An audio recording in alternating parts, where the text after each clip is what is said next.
नमस्कार, मी राहुल कुलकर्णी.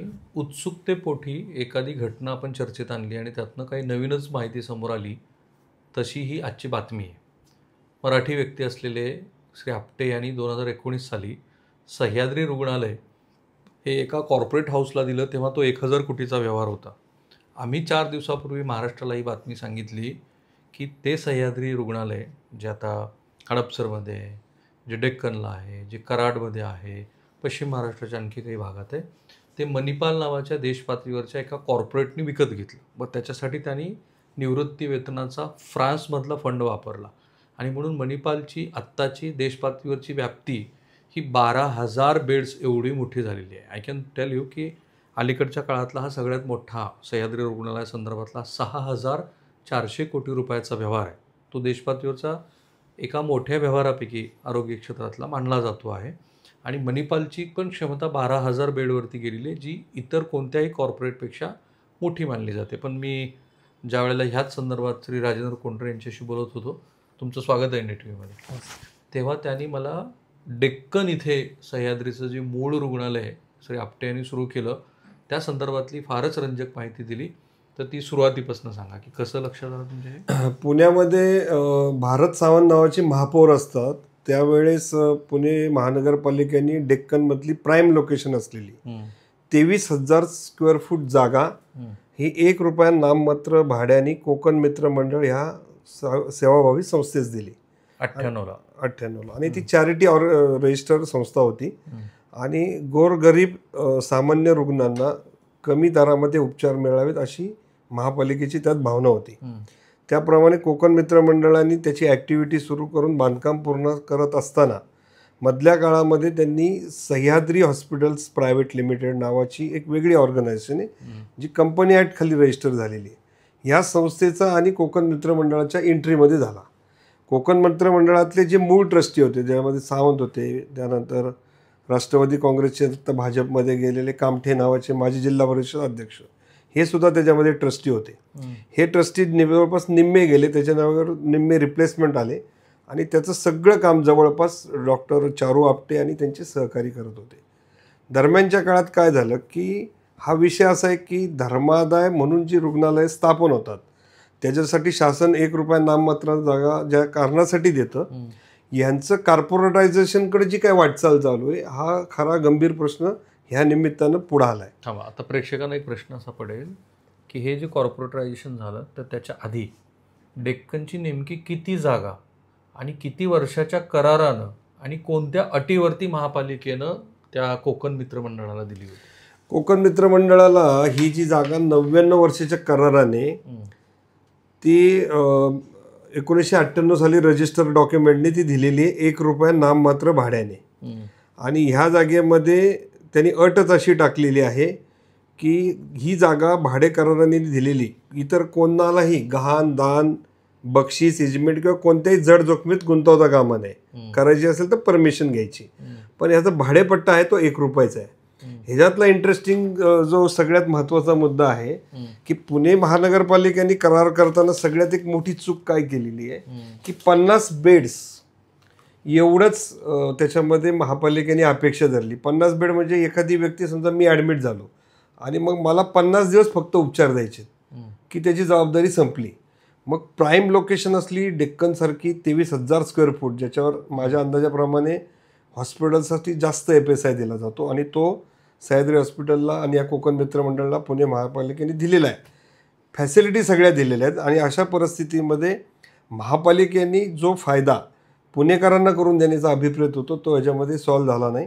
एका रुग्णाला 50 दिवसासाठी की 50 रुग्णांना 50 दिवसासाठी? एकाच रुग्णाला, किंवा एक 50 रुग्ण एक दिवस राहिले तर 50 दिवस, म्हणजे 50 बेड दिवस त्याला म्हणतो आपण. कितीही रुग्ण असू शकतात किंवा एकच रुग्ण असू शकतो किंवा मॅक्झिमम 50 असू शकतात, 50 बेड. तर त्या अटीवरती 1998 साली प्राईम लोकेशनची 99 वर्षाच्या करारानं ₹1 नाममात्र दरानं ही जागा दिली, कोकण मित्र मंडळाला दिली. आणि तिथे दुसरी एंट्री झाली ती सह्याद्रीची, चारू आपटे यांची. बरोबर. त्याच्यानंतर कोकण मित्र मंडळाच्या ट्रस्टीशिपवर ही मंडळी होती. त्यांनी मधल्या काळामध्ये जी काही 2019 मध्ये जो व्यवहार केला आहे, ह्या व्यवहारामध्ये प्रायमा फेसी असं दिसतं की ह्या ट्रस्टीची ट्रस्टीशिप ही सगळी बदलली आता बदललेली ट्रस्टीशिप कोणती आहे याच्यामध्ये? जे त्यांनी धर्मदायला कळवलं असणार ते धर्मदायला चॅरिटीला ते कळवलं जातं. त्याच्यामध्ये काय असतं एक साधारणतः की एखाद्या ट्रस्टीशिपची बदल झाली तर त्याचा बदल अर्ज दिला जातो, चेंज रिपोर्ट दिला जातो. आता ह्याच्यामध्ये सह्याद्री हॉस्पिटलचे जे मूळ ट्रस्टी होते हे जवळपास सगळे महाराष्ट्रीयन होते. आता ह्याच्यामध्ये जवळपास 90% लोक हे नॉन महाराष्ट्रीयन आलेले आहेत, जरी ते चारू आपटेंचं असलं तरी.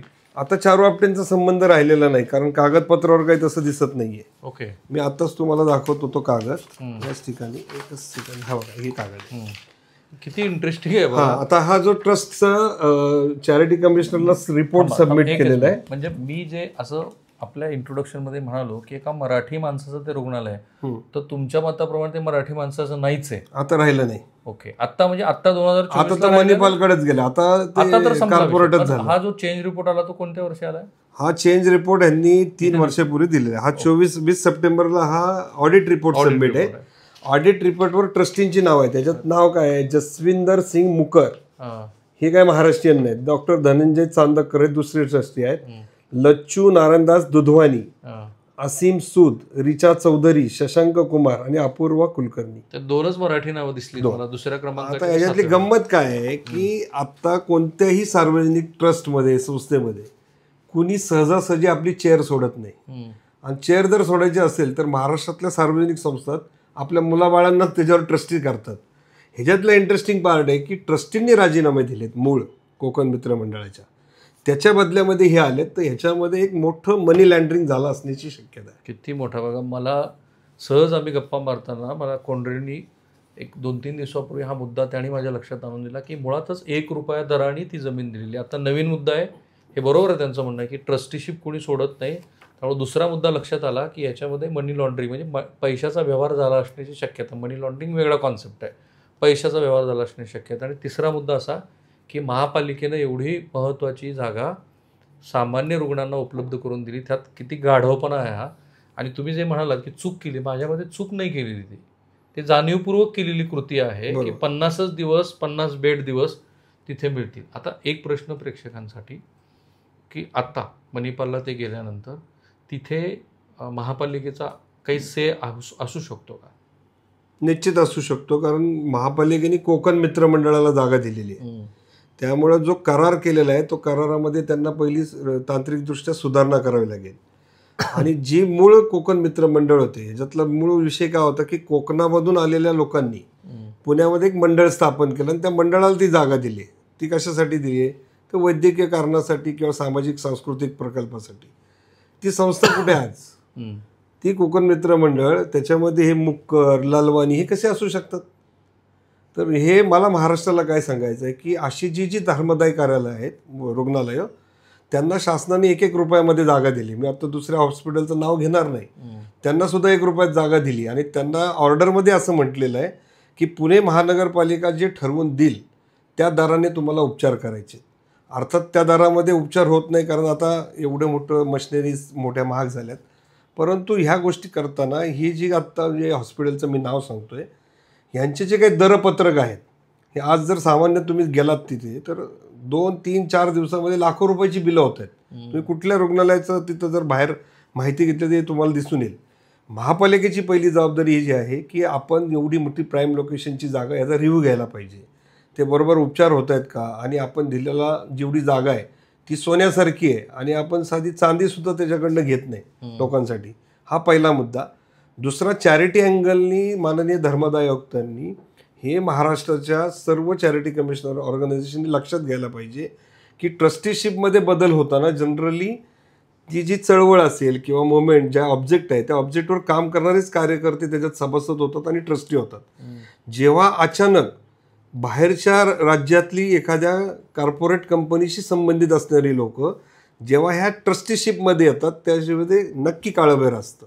आणि त्याचा शोध कोणी घ्यायचा तर charity commissioner, income tax department किंवा अदर दॅन सगळ्याचे काही राज्याचा आरोग्य विभाग, महापालिका यांनी घ्यायला पाहिजे. महसूल खात्याची जबाबदारी आहे. आता ह्या विषयीचा अलर्टनेस जो पाहिजे कोणत्याही यंत्रणेकडे नाही, कारण हा व्यवहारच अशा प्रकारचा महाराष्ट्राला माहिती नाही. हा आपण पहिल्यांदा आणला आज उघड. आणि हे सहज मला काय झालं म्हणजे मी सांगायला माझा इंटरेस्ट काय होता की माझा भाचा तिथं ॲडमिट होता आणि त्याचं जवळपास 5-7 लाख रुपये बिल केलं. ते कमी करण्यासाठी तो वारला त्या ठिकाणी. म्हणून मी माझ्या एका मोठ्या मंत्री महोदयांना फोन केला. ते म्हणले हॉस्पिटल विकलं आहे म्हणे ते. तर मी यावेळेस काय बोललो नाही. म्हटलं चॅरिटी ट्रस्ट तर कधी विकता येत नाही, पण बोलीभाषेत लक्षात येतं ना लोकांना की बाबा हा ट्रस्ट दुसऱ्यांना हँडओव्हर झाला म्हणजे विकला. मग ट्रस्ट कधी विकला जातो तर ट्रस्टला विकता येत नाही, त्याला चॅरिटी कमिशनरची परमिशन लागते, ट्रस्टीशिपमध्ये बदल होतो. इथं ट्रस्टीशिपमध्ये बदल झाला आहे. तो बदल होताना महाराष्ट्राच्या बाहेरचे लोक इथं ट्रस्टी म्हणून आले कसे? महापालिका डोळे झाकून का गप्प बसली? महसूल यंत्रणा बसली, आरोग्य विभाग बसला, त्याचबरोबर चॅरिटी कमिशनरचं ऑफिस पण गप्प बसले. हे सगळ्या ऑर्गनायझेशननी हे व्हेरीफाईच केलं नाही. आज रोजी माझं चॅलेंज आहे, त्या हॉस्पिटलच्या दारात जाऊन फक्त तुम्ही पेशंटच्या नातेवाईकांच्या मुलाखती घेतल्या तर खरंच त्यांना पुणे महापालिकेने किंवा राज्याच्या आरोग्य धोरणानुसार तेवढ्या कमी पैशामध्ये उपचार मिळतात का, संशोधनाचा प्रश्न आहे. त्यामुळं आता ती जी जागा आहे डेक्कनची, ही बाय लॉ त्यांना देता येते का मणिपालला? मणिपालला देता येत नाही. नाही ना? नो. ठीक आहे. ती पुणे महापालिकेच्या धोरणानुसार ती कोकण मित्र मंडळानेच रन करणं अपेक्षित आहे. तिथं जॉईंट व्हेंचर म्हणजे टेक्निकल इनपुटसाठी किंवा जे काय वैद्यकीय करण्यासाठी एखाद्याशी ते असोसिएट होऊ शकतात, पण असोसिएट होताना त्याचं कॉर्पोरेटायझेशन, त्याच्यातली जी भाववाढ दरवाढ जी आहे, मग ती महापालिकेला मान्य आहे का? म्हणजे महापालिकेने 1 रुपयात जागा द्यायची आणि त्यांनी कुणाशी जॉईंट व्हेंचर करायचं आणि मग धर्मादाय रुग्णालयांचं कॉर्पोरेटायझेशन करायचं, ही पद्धतच नेमकी चुकीची आहे. त्यामुळे पुणे महानगरपालिकेने याच्यात गांभीर्याने बघितलं पाहिजे. ठीक आहे, या मुद्द्यावरती थांबूया. मला खात्री आहे की राज्याचा आरोग्य विभाग, ज्याच्याकडे ह्या संदर्भातली काही नियंत्रणाची जबाबदारी असेल, धर्मदाय आयुक्त आणि पुणे महानगरपालिका ह्या संदर्भात स्वतःचं म्हणून काहीतरी धोरण आखेल. आणि सह्याद्रीनं आता हा जो व्यवहार केला आहे त्यातला जो डेक्कन परिसरातला त्यांचं युनिट आहे त्या संदर्भात कोंढरे यांनी जी माहिती आहे त्या सामोरे आणली, त्याच्याबद्दल काहीतरी निर्णय घेतील ते आपण अपेक्षा करूया. कॅमेरामन निकेतन मानेसह मी राहुल कुलकर्णी, NDTV मराठी, पुणे.